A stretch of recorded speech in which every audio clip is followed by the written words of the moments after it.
Hi everyone. Janie, can you hear me? Yeah, brilliant. Okay. Thanks for joining the webinar. I'm going to kick off now. I imagine there'll be people joining over the next few minutes as well. But I thought I'd do a quick introduction. I'm not going to be presenting the webinar, but I did want to do a quick introduction and some housekeeping. So it's Rohanna here from Rosa. Thank you for joining this webinar on the tools for intervening and interrupting sexual harassment in your community. The webinar is being presented by Janie and Molly from Level Up, and I'll let them introduce themselves in a second. So here are some just very basics on housekeeping. I understand that you can hear me, so that's great. I checked in before. I know someone's having a bit of experience with echoing. If anyone else has got that, can you just type in the chat box and let me know? But it could be an issue with your laptop. I'm not sure, but if anyone else experiences that issue, just let me know.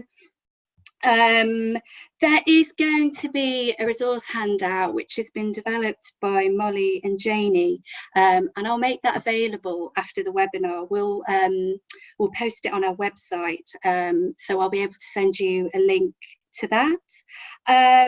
We're also going to hopefully transcribe the webinar as well, and have that available on our website. So if there are anyone that you know of that has communication issues or would prefer that to be transcribed, we're going to do that. So just to let you know, and we'll be announcing our next webinar shortly, so just keep alert for that. That'll be promoted via our newsletter primarily, but also via Workplace if you're joined on our group there. And we really welcome your feedback after the webinar as well, so you can send any comments to us through info@rosauk.org, and if you just title that webinar feedback, that'd be great. So I don't want to delay it anymore. I'm going to hand over to Molly and Janie now and mute myself. Okay, thanks. Bye. Thank you, Rohanna. I hope everyone can hear me. It looks like the microphone's working. I'm Janie from Level Up. I'm Molly. So I think the structure we want to take, we'll share our screen with you because I made a bit of a slide deck, and I'll also share the resource kit like halfway through the webinar, so you can kind of go through it and ask any questions that you want to. But I will kick off now. Sharing screen.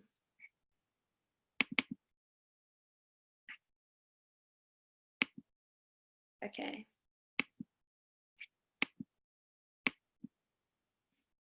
Can everyone see a PowerPoint?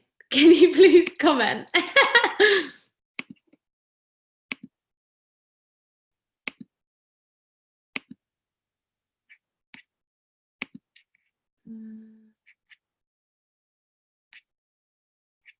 Yay! Okay, great. Okay, excellent. We are all together. I'm going to go full screen on this.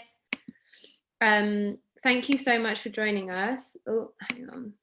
Wrong button.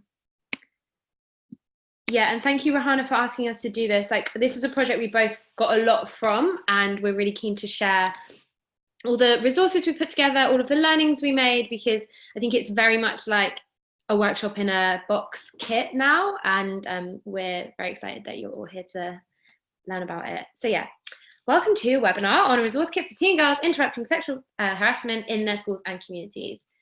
So in this webinar, we're going to talk about who we are, explain the background to the project, explain all the principles and values behind the project, which I think are just as important as the project itself, talk through what we did, and then have space for discussion. There'll be two opportunities to share like reflections, thoughts, questions, like one halfway through and one at the end. So like, please do, this is such a like immersion and interactive session. We would just love to talk and be led by what you're most interested in hearing about. So just so you know who we are, my name is Janie and I am the campaign director at Level Up. Level Up is a feminist community in the UK and we kind of have done loads of very successful campaigns. We won the first change in the UK to introduce media guidelines on reporting fatal domestic abuse. We got the plastic surgery and diet pill adverts taken off of ITV2 in last summer's Love Island. And we've exposed the scale of harassment that young women face via Facebook. So we're very much oriented around ending violence against women through cultural platforms. And prior to that, like, my background is very much in domestic violence support and also grassroots direct action. Molly and I know each other through Sisters Uncut, and taking lots of kind of community-based grassroots measures to unite women and non-binary people and fight back against the austerity cuts to domestic violence, which I don't need to explain to you any further. But yeah. I'm Molly Atkhurst. Like Jenny mentioned, I have quite a long history in terms of direct action organising with Sisters Uncut, but also with a number of other different social justice groups. I do and have done work with a group called the Advocacy Academy for around 4 or 5 years. The Advocacy Academy are amazing. They are a social justice fellowship programme for young people in South London who come from varying different backgrounds and demographics and experiences, and it kind of taps into the rage that those young people feel and finds a way of transforming that rage into kind of amazing, beautiful, but also radical direct action oriented campaigns. I also have a practice-based background, so I have worked with a number of different rape crisis centres and sex work support projects as outreach worker, but also an independent sexual violence advocate or an ISFA. So I have a lot of experience working around sexual violence and the criminal justice or criminal legal system. And I'm currently doing a PhD, which is very weird, at Birkbeck around more transformative approaches to supporting survivors of sexual violence obtain justice. Okay, so just, yeah, quickly, I already kind of spoke to you about Level Up. I think it's worth touching on a couple of the principles here, which is we have always wanted to make feminism easy to understand and not ground it in too much academia or too much like, you've got to read this, you've got to think this, but meeting people where they are and getting to like see where their core values are and where we can kind of bring them to facilitate like a space of discussion and discovery around intersectional feminism and the intersecting oppressions that women and non-binary people in the UK face. And also just make it fun, because sexism is exhausting, like, and the political climate at the moment is exhausting. And I know so many people on this call will be no strangers to burnout. And we just aim to make the work that we do as fun and accessible and as energizing as possible, because like, you know, all we have is each other. It's worth saying that last autumn, Level Up paused public activity to consolidate all the learnings of like our launch year. We're very much active behind the scenes, and this project was, you know, a key example of that. That's just a couple of things that we've won. So background to this project. Thank you, Rosa, for giving us a grant from the Justice and Equality Fund to deliver workshops. We wanted to focus on empowering working class and young women of colour to identify and fight sexual harassment in their communities, in their schools, wherever they wanted to. The funding was for 3 in-person workshops, this webinar to share our learnings, and the creation of a resource kit, which we will share with you very shortly. And the objectives are listed there.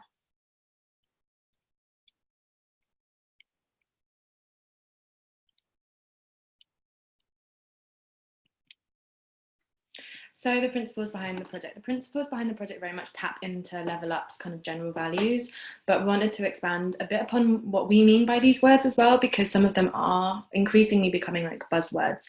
So intersectional feminism was really core to not just the way in which the project was created or conceptualized, the kind of ways that we recruited, hate that word, but that is what happened, but also the way that we've delivered the project as well. So for us, intersectional feminism isn't just about kind of targeting groups from intersecting lived experiences. It's about really listening to those people with those experiences and centering those viewpoints. So not coming from a hierarchical place, constantly listening, constantly evolving, and understanding that lived experiences and the different kind of the ways that we experience the world and the ways that our identities intersect with all of the different parts of who we are will impact the ways that we are able to absorb knowledge, be able to kind of experience a workshop, but also communicate in those spaces as well.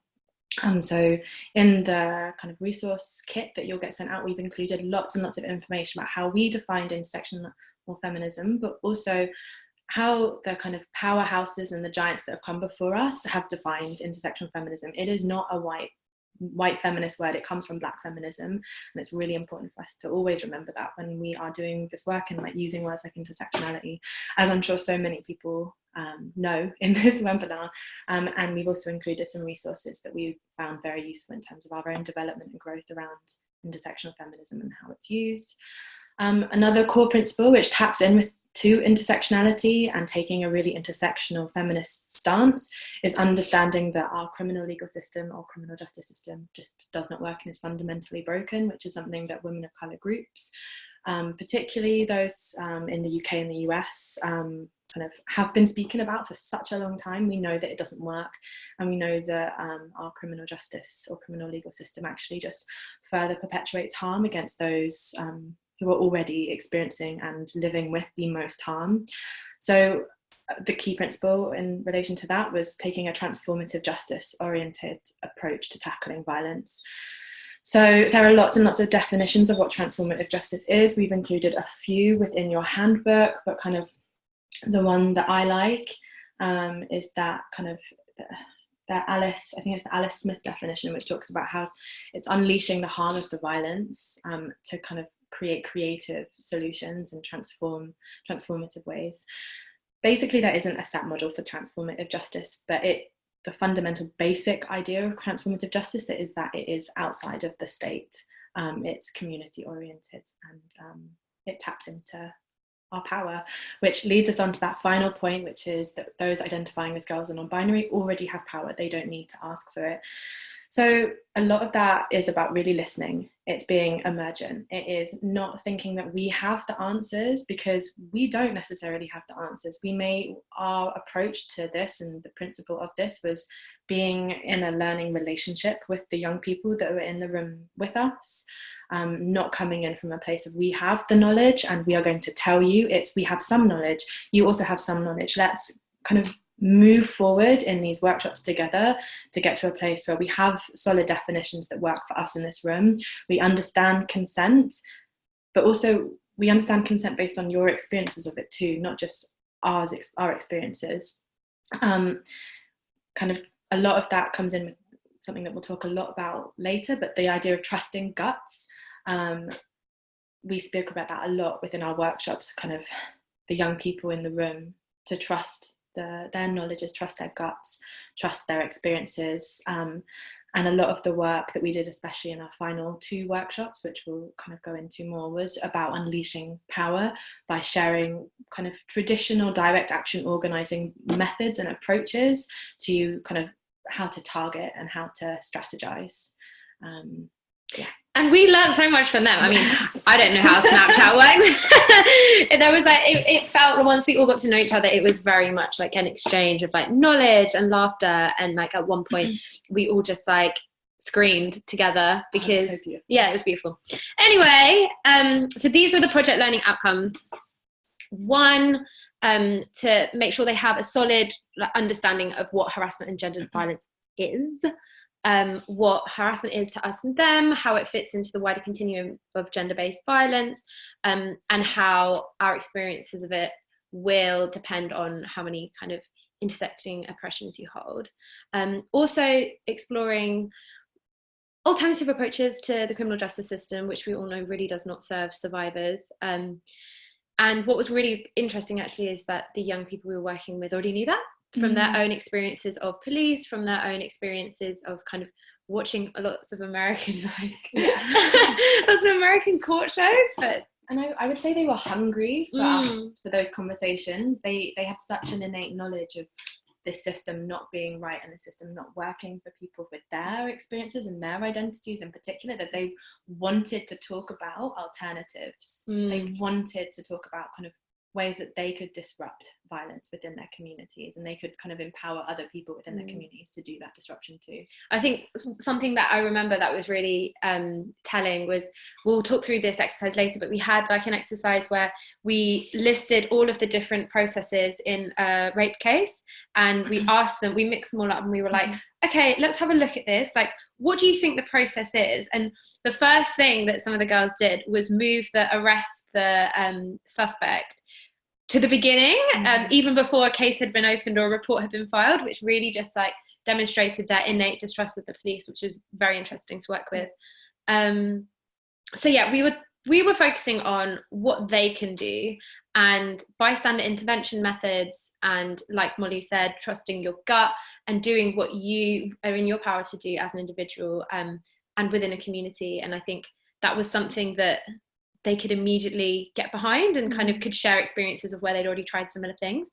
And then finally, making sure they understand power theories and how to make change happen. Like, we all know that good intentions aren't enough when it comes to making change or kind of strategizing for something that you want to see differently in the world. So we did a lot of work on power mapping and identifying allies and routes to change, like whether that was the school welfare lead and being able to get them an assembly at school, or whether it was like going directly to the governors with something that they wanted to raise. Like, we got them to really think about who they have access to, who has power, who they need to move. Also crucial, establishing the difference between strategy and tactics. I think there is a tendency to want to skip to the fun bit, and I mean, that was definitely something that we experienced in the workshops, and I think it happens at work, it happens like with adults. Like, we always want to skip to like the fun bit, the glossy bit, the protest, the pictures, but actually we need to lock down, is all the energy we're investing in this worth it, and are we being strategic about it, and are we actually going to get what we want? And then of course being able to formulate a theory of change, which takes a long time, but once they get it, that's their blueprint. So I am gonna share the link to the resource kit, and I'm going to post it in the chat. And I think it probably makes sense to take like 5-10 minutes. Yeah, maybe take like, let's say 10 minutes for you to just like have a scan through it, and let us know if you have any thoughts or reflections. And what we can do is kind of base the rest of the conversation around those, as well as just broadly sharing kind of what worked, what didn't work, and yeah, just like any key reflections that we had. And I would say maybe focusing on like pages 10 to like 22, because that's where we talk kind of explicitly in the document about what we did within those workshops, because I think it'd be really useful for us to have dialogue and discussion around that, because that's kind of a lot of the point of this workshop, right? So I've posted the link in the chat. Can everyone try and access it? Let me know if you have any issues accessing it. Janie, it's Rohanna here. I'm just cutting in briefly. Hi.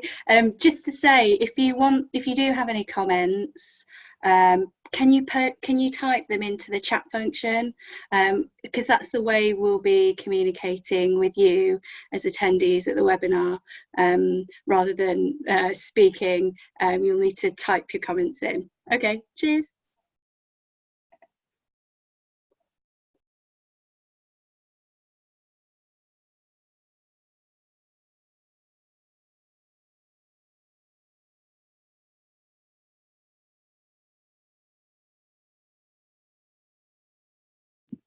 Can everyone see the link? We've just reposted it. We just reposted it. Yay!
Yeah, sorry, we just muted ourselves so you can have some time to read through the resource. We're just like looking at Molly's dog.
Okay, we're going to come back now. So please type your questions or any thoughts or reflections. Yeah, we can go through the bystander activity. Okay, great. We can do that. We can do that now. Let's start. Let's do it. Yeah. Let's have a look. What did we put in there? Okay, so for that, we do you want to talk about your background as to how that came into it? So I have done work with a group called Hollaback London for 4 to 5 years now. And Hollaback London's work, or what we do in the London branch of Hollaback, is a lot of our work is around creative ways that we can disrupt harassment when we see it or when we experience it. So on the Hollaback London website, there's this amazing resource that talks about the 4 Ds: delay, distract, delegate, and direct. They're the kind of 4 different ways that we can intervene. Delay is kind of doing something that will kind of, I guess, delay the harassment taking place. Distract is literally going up, and if you see harassment taking place, going up to the person who is experiencing harassment, be like, oh my God, have you got the time? Do you know the directions to this place? Delegate is calling upon people within the space if we don't feel safe to intervene. So if I'm in a crowded tube and I see someone being harassed, and I don't feel safe to intervene, I can say to the person next to me, especially if they are someone with more power and privilege, for example, a white cis presenting man, can you help me? I see this harassment taking place. And then direct is the one that we generally don't advocate for, but sometimes it is the only way, but is kind of speaking directly to the person that is harassing. And I think that taps on to the fact that those 3 other Ds are very much survivor centered, very much kind of focusing what the person experiencing the harassment might need or want, and ways of de-escalating. So what we do in the bystander intervention exercise is, by that point of the session, we've already done quite a lot of work on what doesn't work, and also kind of we thought showered what could work a little bit, not a huge amount, but a little bit.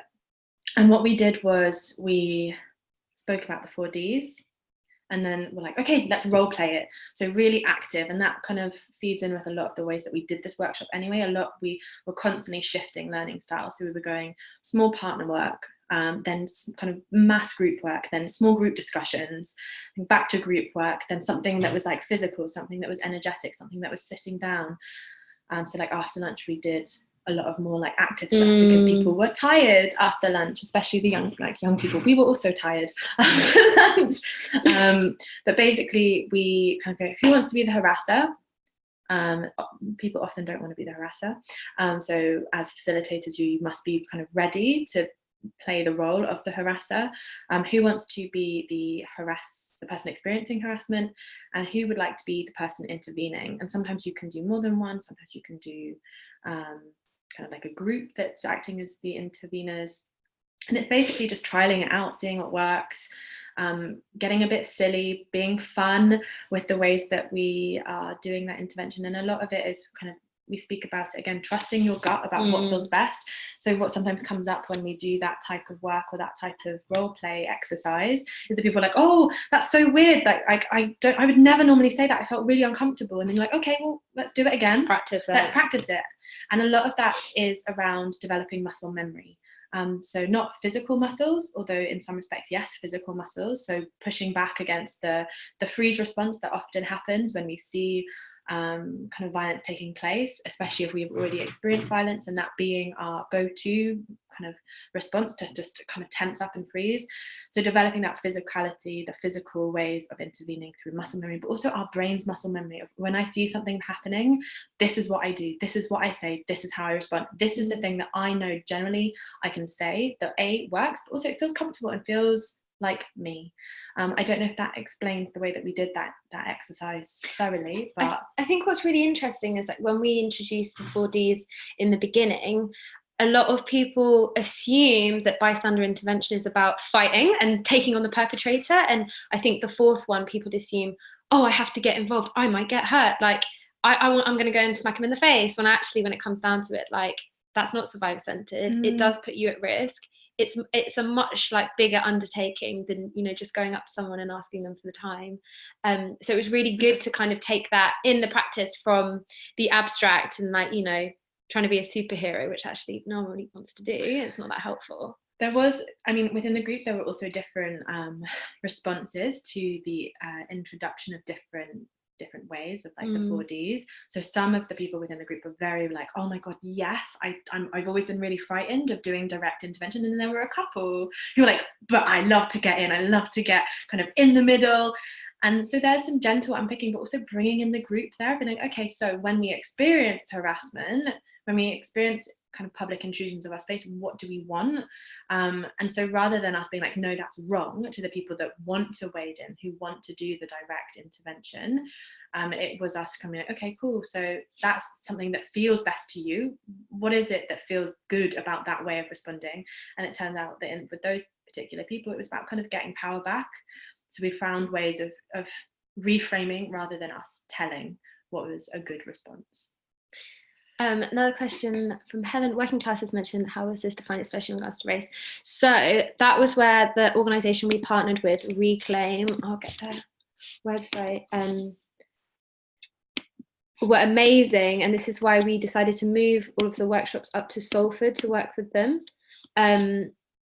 Because, loads of questions have come through. Oh my God. Because they specifically work with young working class people. Half of the group were young women of colour, and they already have the infrastructure and the youth workers who, two of them were in the room for the workshops, who kind of like have those trusting relationships with them. They're very much like already working on their own projects, and they have such amazing class analysis in a way that was just like, so intuitive and so great. And what was really one of the outcomes that came from it was one of the girls wanted to start a project around training everyone. She wanted to, as an initial step, like create a survey in her school of gauging people's responses to when women, different types of women or young girls, report sexual violence and how likely they are to be believed, because her instinct was, which she was really vocal about, is that young working class women are more likely to be slut shamed and just like shamed and disbelieved than other kind of victims. And her project was to raise the importance of believing young women, and specifically getting people to understand like the experiences that working class young women face in regard to kind of sexual violence and being believed. So yeah, I think. Yeah, we've then got a question. There was also something that I just wanted to quickly mention, which I forgot to, just about a lot of the exercises, because some of the questions are very specific to the exercises, which is that these aren't exercises that we came up with on our own. They're exercises that kind of myself or Janie have learned from doing direct action organising with so many different social justice groups, the Advocacy Academy, Fearless Futures, Sisters Uncut, Hollaback London. And I think it's really important for us to just praise those groups and for the work that they've done, because these are not new. And there are also some really amazing resources out there. There's a group called Training for Change. One of the questions was about facilitation skills. They've got loads and loads of really amazing resources on kind of how to facilitate groups. Facilitation, we would say, and we do say it in the resource, it is important that you are able to facilitate a group emergently, and by that we mean responsively and intuitively, and know kind of, and have like a toolkit of things that you are able to pull out if the energy levels are low, that we've included. If you go right to the bottom of the resource kit, we've included loads and loads of resources, and we've tailored them per section. So there's a list of resources that we love in relation to intersectional feminism.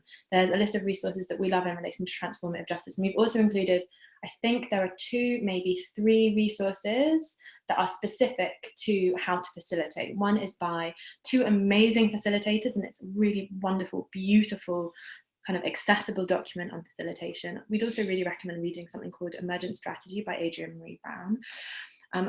Also, I think one of our learnings on the day was just like, don't plan on running to time, because we had this super ambitious like plan of everything we wanted to get to, and it's going to take this long to do this. Wow, that went out the window in the first half an hour, because we just realized that, especially at the beginning of the first day, we had to extend the amount of period for the trust building and getting young girls to feel safe in the space, and like share where they were at and bond with each other.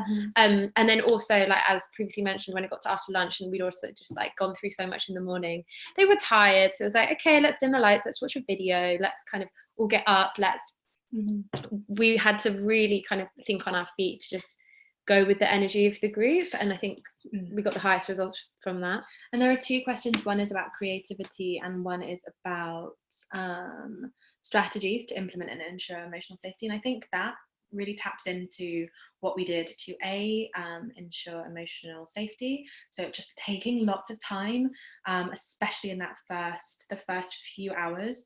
And for example, like loads of the girls were late because they had transport issues. They had difficulty in terms of like getting to the venue because of finance stuff. And money related things and family commitments and having to look after siblings. And I think just when they came in, like not being, we didn't start until everyone was there, and we just had snacks and we just bonded, and we were just being really kind of ourselves with the young people that were in that room. And in terms of the safety, we spent a lot of time talking about what we needed from each other to feel safe in the space. There were us two in the room, but we also had one of the youth leaders from Reclaim there the whole time, who knew those girls really well. And that was also really helpful. We spoke about safeguarding very early on, right in the get-go, which was that it's your choice if you share stuff with us, but know that if you share stuff with us, the safeguarding kind of rules, I guess, of when you're with Reclaim, they still stand. So it's your choice if you share stuff, but you don't have to. You can also speak in the third person. My friend is experiencing this, if there is something that you want to share and if there is something you want to unpick. In terms of, I think, again, in terms of creativity, are the creative methods that we used, which I'll tap on in a second, I think were really helpful in ensuring emotional safety of the people within the room, because they showed from the very get-go that we really cared about them.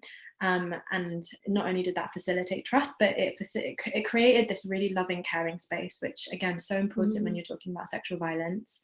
And also the circle of comfort exercise that we did at the very, very beginning was a really great way to introduce how everybody's in a different place for different things. And like some people might feel more confident about certain areas, might feel confident to speak up, might feel, less willing, like all of this. And I think from the very beginning, it was like, this is a space where we have different experiences, have different opinions, that have different approaches. We are very different, but we're going to hold the space and we're going to respect each other. And that was really honoured throughout every single session, which was really beautiful, even where there were disagreements, especially kind of in some of the activities. Like generally they would actually listen to each other and be willing to like consider something else, which was really beautiful to watch unfold. And I've done that kind of activity with a lot of different groups. So I think I was just thinking, did that activity work really well because these girls kind of knew each other? But no, that activity is really good with the groups who know each other, but also groups who don't, because it shows everyone's watching each other as they step in and out of what feels comfortable. And then from that, you bounce straight on to kind of safety, I think what's it called, like the safety plan or safe space contracting. And it just creates this amazing space where everybody is tapped in with each other. Some other creative things that we did is like we brought semi-precious stones and essential oils to the session, and we're like, if you need essential oils, they are over here. The first thing that we did as like a introduction go round was not just fears and hope, but we also asked everyone to pick a stone, and that was their stone for the day, and we asked them to share with the room like why it was that they had picked that stone. And those were the kind of like creative touches that we kind of used throughout the sessions. There are other really amazing kind of creative things that you can do using kind of thread, coloured wool, etc. Just lots. I would really advise like just having a think about the materials that you want to bring when you're delivering sessions like this, because beautiful creative materials can so transform the space. And we used the space like differently for every single exercise pretty much. We wanted to make it as far away from school as possible, so like the venue we had it in was like a really colourful room in a big theatre in Manchester, and it was like outside of any kind of normal space. It wasn't a school space. It was a nice space. Like the walls were really nice. Like we had good snacks. Like it felt good to be in. It felt comfortable to be in. And also we were up on our feet. We were like over like matching up the stages of the criminal justice system on the floor. We were like in a circle, we were sitting on the floor on cushions watching videos, like the whole time we were moving around the space and getting people back into their bodies. And also I think another example of creativity was like at one point where, you know, we had been talking about consent and sexual violence for a long time, and there was just this almost restlessness in the room because it is just so like, it makes anyone angry. And one of the young women said like, this just makes me want to scream. So we're like, yeah, me too, let's just scream. Come on, let's like stand up, let's shut the door and all just scream. And like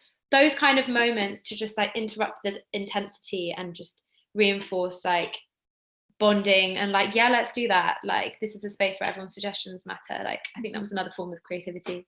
We have I just want to go back to the legal question, which came through a while ago.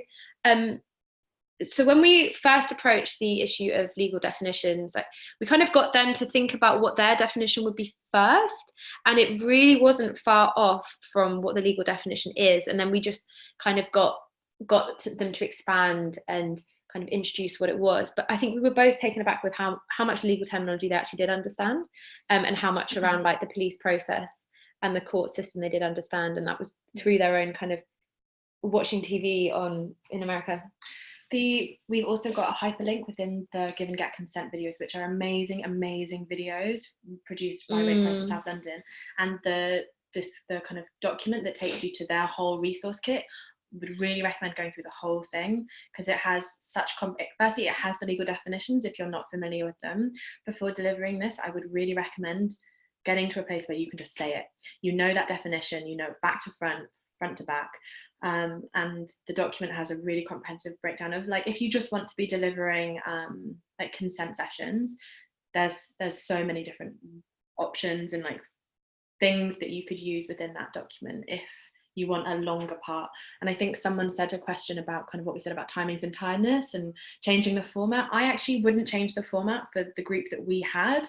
I think that having a whole day worked really well. The way that we planned it was that we did have energizing things after lunch. That being said, you know the people that you're working with much better than we ever could, and you know your capacity and you know your energy too. Like we are quite high energy people generally, and we could plow on throughout the day and our energy levels were relatively as high as they possibly could be. And what was really beautiful actually at the end of the day, because there was a Manchester football game on, and it got to a point where we were like, okay, like we were meant to be finishing around now, but there's still some stuff that we've got to get through, because of like traffic of football, like we either have to end it right now, like in the next 20 minutes, or we're gonna push through till 6 because otherwise like no one's going to be able to get home. And they all wanted to extend it. They were like, despite the tiredness and the restlessness, they wanted to stay in that space, and that was really beautiful. But also like you can take bits from this workshop and cut it up and reshift it. These are just what we did. They're just guidelines, and they're just activity ideas that you can use however you want. Oh yeah, the blindfold exercise, on the topic of exercise, it's one of my favorite exercises. I think it really taps into what you said, the person who asked the question about unconscious bias. I actually don't think we used the word unconscious bias when we were doing the session, but we did talk about how we all carry beliefs and we all carry presumptions about ourselves and about people, and then it's structural. It's not us. Like it's not us. It was a very good way of indirectly just removing any shame from the space, and also like admitting like, yeah, like we think these things too. Like I struggle with that as well. Like it's an ongoing, constant reevaluation of like thoughts and beliefs because we are brought up in a sexist, racist, homophobic world. Yeah. And I think some of the questions that we said after, we were doing things like, okay, what surprised us? What were we surprised that we put our hands up for? And we didn't even necessarily ask them to share it in the room. A lot of the things that we did within that question or that exercise were quite introspective. So, you know, because some people won't want to share that they put their hands up for certain kind of statements. But encouraging thought and just the kind of thinking is really important. Sometimes what can be helpful in that exercise is if things are feeling quite stunted, if people really aren't wanting to talk, is to share personal ones. So have a read through this, think which ones would I put my hands up for, maybe do it with a co-worker. I've done this exercise. So sometimes what can be useful is think, oh, so I was actually really surprised by the fact that when I first did this, I put my hand up for so many of them. I put my hand up for this and that.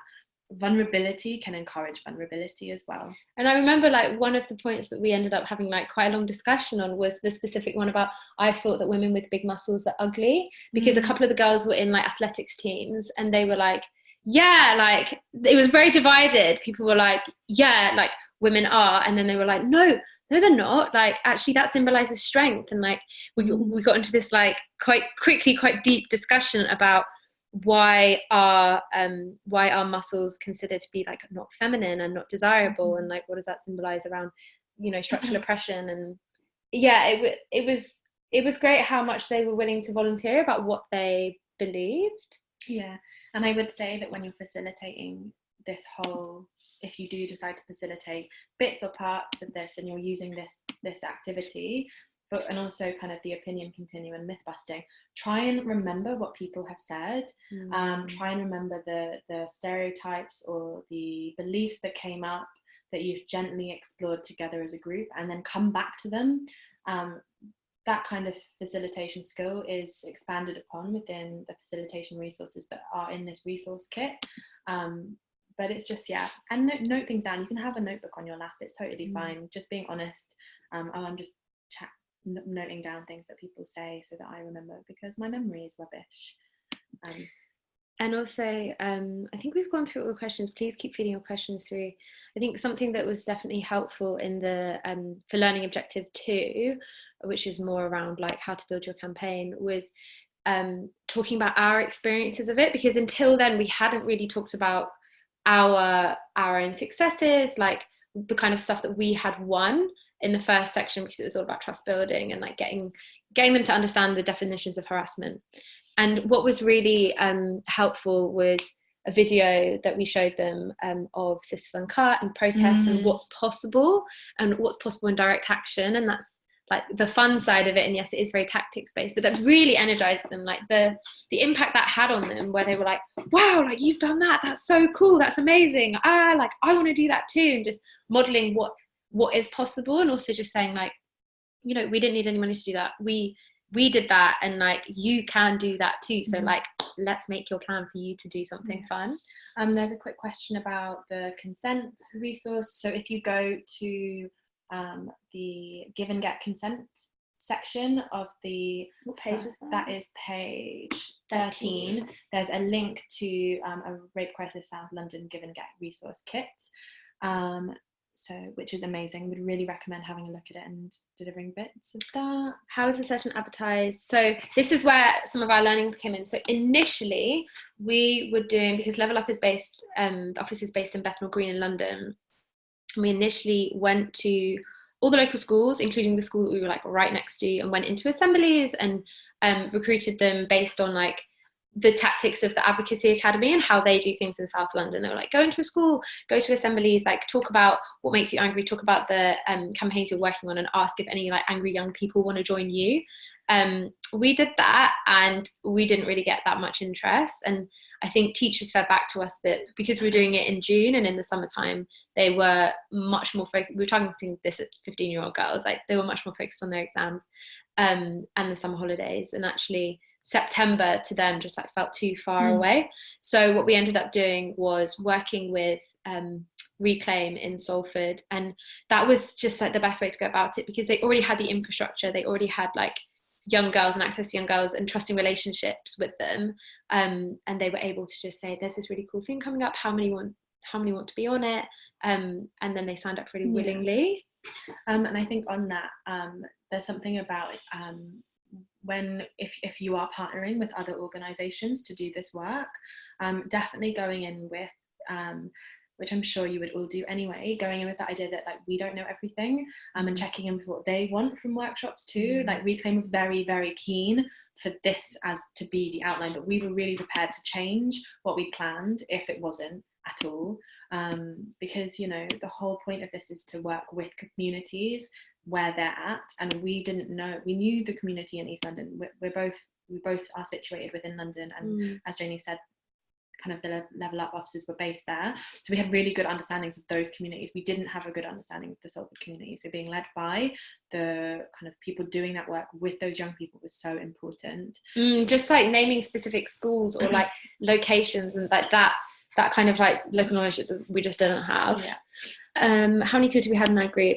We had more people in the first group, so we had 10 people in the first group, but then that number tailed off for the 2 second groups, and that was another learning for us, where it was like, okay, young people aren't that in control of their schedules, so when they have a netball practice that's meant to be on a Monday, then it gets changed to a Tuesday, that's going to take precedence over our workshop. So it became patchier in the evenings, and I think the most important day was the first day, but yeah, I don't know, maybe if we did it again, would we do the after school workshops? Maybe not. Maybe it's better to do kind of consecutive weekends or like Saturday mornings or something, because I think the after school commitments and kind of like young people had to go home and look after their siblings, that was something that we weren't anticipating, and it seemed like a shame for them to miss out on some of that follow-up stuff. But then again, like the youth workers took the materials and the girls very much wanted to be there, so they would feed them back to them. And the youth worker was doing, because the youth worker was in our sessions with us, the youth worker, like Jenny mentioned, was actually like, we did power mapping, for example, the resources of which are in the resource kit, and the youth worker then went on to power map, so there was a real beautiful like knowledge sharing between us and the youth worker as well. In terms of following up and supporting people with their campaigns, we had a WhatsApp group, because from my experience, WhatsApp is one of the better ways to stay in touch with young people. They don't do email. we were like, oh, give us your email address. We'll give you our email addresses, you can email us. And they were like, what is that? And I would say that if you are keen to really be involved with the campaigns, that if you do this resource, if you do these workshops with young people and you do create campaigns that are kind of local, do some sharing knowledge around, or knowledge sharing with young people around things like Google Docs. From my experience of doing work with young people through various different groups, they're often, at least I've done this myself, I've gone in with an assumption that because when I was 16, 17, I was like, oh yeah, I understand Google Docs. The young people that I've worked with, they just use the internet in such radical, different, like beautiful ways. But the young people that I've worked with in South London have not been super into Google Docs originally, and then we've kind of done some work around what it looks like. So if there are tools that you like to use as an organizer around strategy and campaigning, whether it's Google Docs, whether it's something else like Trello, for example, be prepared to do some knowledge sharing around how we use those. I think, is there any other questions?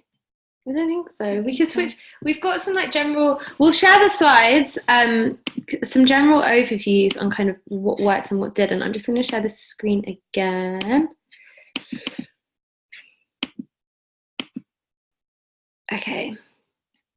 What worked? Okay, so investing time at the beginning in creating safety and comfort in the workshop space, which we've kind of gone through before. Partnering with a youth organisation, Reclaim, that also gave a lot of safeguarding support for we didn't get any disclosures, at least not to us, in the workshops themselves, but it was made very clear that go to the youth worker with that, and you can trust them, and they will only break confidentiality if they feel that you're at risk, all of the normal stuff. So that was really good to have. Having like an intuitive and non-rigid facilitation approach, I think we had these super ambitious schedules and plans, and that kind of, we just very quickly had to just scan and be like, okay, let's drop that one. Yeah. Let's do this, let's do that, let's swap that in for this, and just follow where the energy was whilst keeping it on track. We actually didn't do one of the things that I think is in your resource, and I can't remember which one it is. There was one of the exercises that we actually just didn't have time for. I think, in the what is harassment section, there's a bit that's like start to create a definition of harassment. We actually didn't have time for it, so we just didn't do it, because we went through our workshop and like, okay, what feels the least important? Coming up, spending a lot of time in small groups creating a definition of like harassment, a written one, and like doing things like pulling out different parts of the actual definitions. I think that's a really useful exercise, and I've done it before and it works really well, but we just didn't have time for it, and so we scrapped it. Because the coercion exercise, which actually took much longer than 20 minutes as well. That took ages. Yeah, the coercion exercise took a long time. And they loved that exercise. It's, for me personally, I think that exercise is one of my favorites. It really explores consent, and it really explores coercion, the coercive part, and like the way that freedom can be impeded in a really like incredible way. And it's dynamic, and it really gets, after you've done some sitting down work and you've done that videos, it's like so active. Would really recommend that one in particular. Non-hierarchical, I feel like we've covered that quite a bit. Spending an entire day on the work.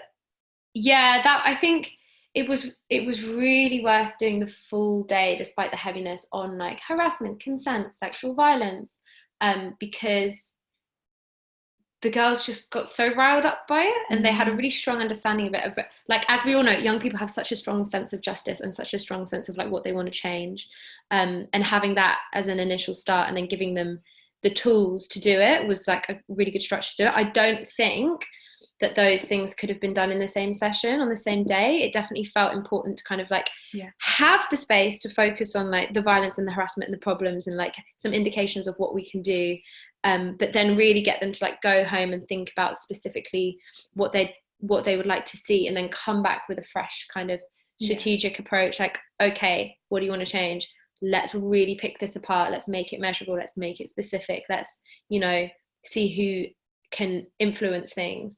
And if you are dividing up that, what we have said as learning outcome 1 and learning outcome 2, which we delivered in a day, if you are going to be dividing that up, you'll need to think really carefully around how to end on a energized level, and not end with kind of bleak hopelessness. So important that people leave that first session with a sense of power, and a sense that we can change this because we can, especially if we look outside the criminal legal system.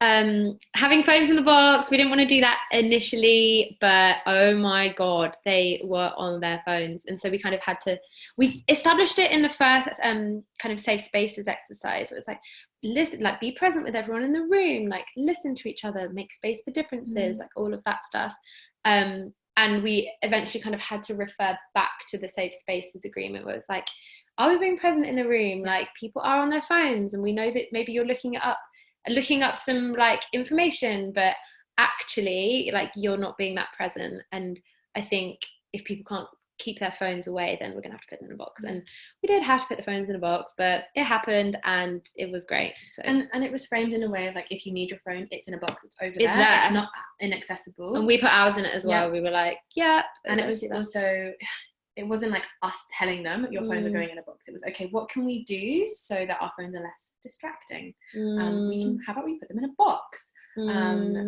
So yeah, again, we did it in a way that was non-hierarchical, which sounds counterintuitive, but it worked really well. And I think it, like, they came up with the safe spaces agreement at the beginning, and so we being able to refer back to that was a really helpful, like, non-teacherly way to reinforce that presence in the space. Also snacks, all the snacks, so many snacks. So much food. And just in terms of intersectional approaches, lunch was, the girls that were in the workshop did not pay for lunch. They didn't pay for anything. They didn't pay for travel. We budgeted specifically for travel, for any childcare arrangements that they needed to have covered, for all of their food, all of their lunches, all of the resources, like everything that they needed. We've got a couple of questions, I think. Okay. Should we cover these and then? Yeah. So as covered, what didn't work for us, trying to recruit directly from schools, trying to recruit in the summer term, and trying to run the workshops to time. No, that was not happening. Okay, questions. Oh, people are just saying they have to go. Okay, well, thank you for joining us. Are there any other things that people want to check in around? Any other questions that folks have? Maybe about the document that we sent around the ways that we did the workshops, around specific exercises. Happy to talk more if people want to. Miss numbers. So good numbers facilitating 10. I think between two people, we kind of had a max of 15 or 16. Yeah. And do you know what? I would say keep it to max 12. or even 10, it felt like you wouldn't want any more to have the richness of discussions that we had.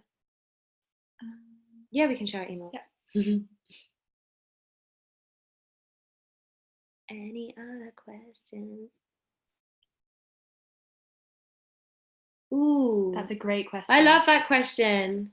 So when it's talking about burnout, how do you convey something positive and energizing in a culture where making change is increasingly challenging? So I would say, yes, making macro level structural change is super challenging and super hard. But I think that actually making our micro level change, which leads on to that macro, that meta change, actually isn't as challenging as we so often think. It's been a real learning curve for me doing that learning around the fact that change is so possible. I now read a lot of work that is mainly produced in the States by people like the Bay Area Transformative Justice Collective, Leah Lakshmi, Kara, who are an amazing community group around sexual violence, a group called Generation 5. And I think those groups and resources really show me that change is possible, and all change is challenging, right? I would say that kind of change is just as challenging now as it has ever been, even after the kind of horrific results of the December 12th general election. And I think if we go in as facilitators with the energy that change is possible, we can do it. Then the people within our workshop also, they pick up on that energy. Energy is so transferable. And also, like, the revolution is relational. All of this work that we are doing is changing ourselves and changing the way that we relate to each other. And I think that was something that Sisters Uncut have always held as a principle. Like, you know, the commitment to doing the work itself is actually more transformative than the macro level change that we're aspiring to. Like, you know, building long lasting community structures and relationships, and, like, you know, as a survivor, going out and putting your body on the line to do direct action, to, like, lock arms with someone to block a bridge in London to get media attention on the cuts to refuges. Like, that is transformative on an individual and a collective level. And yeah, it might get the media attention. It might not reopen more refuges or give more funding, but there is still change that has happened there. So I guess it's just like measuring where things are. There's a question, I'm not sure if this is, can you travel / go to where organisations are to deliver the training to groups? Is that about us, or is it about kind of you doing that yourself? Both. Yeah. both are possible. Everything's possible. Everything is possible. We'll go to, if you want us to be delivering this work with you, oh great, thanks. Yeah, let's link up. Yeah, we'd love to link up. We'll share our email addresses. We both had so much fun. Again, fun delivering these sessions. They were so magical and so amazing. And if you want a skill share that's more kind of elongated than this, so that you can deliver it yourself, and you want to be in the room when we're delivering, if you want us to come and do some work with you, we'd love to. Cool. Okay, so time is up. I'll send you the slides and the link to the document and the PDF itself and our emails. If you can share them with everybody who's attended today, that would be amazing. Thank you so much, everyone, for attending. Hey, Molly and Janie, thanks so much. That was amazing. I was gripped throughout it. It was awesome. Yeah, as I've said before, we've recorded this, so we're going to get it transcribed and put on our website. And if you need us to share that resource with you again, we can do that. I'll share my email address. So we've got an info@ email address if you have any general comments, but you're welcome to sort of contact me directly as well. And I'll just type in my email here. But you can phone the office. There's loads of ways to get in touch with us if you need to. But I'm going to sign off now and say thanks again to you both. This has been awesome. Thanks.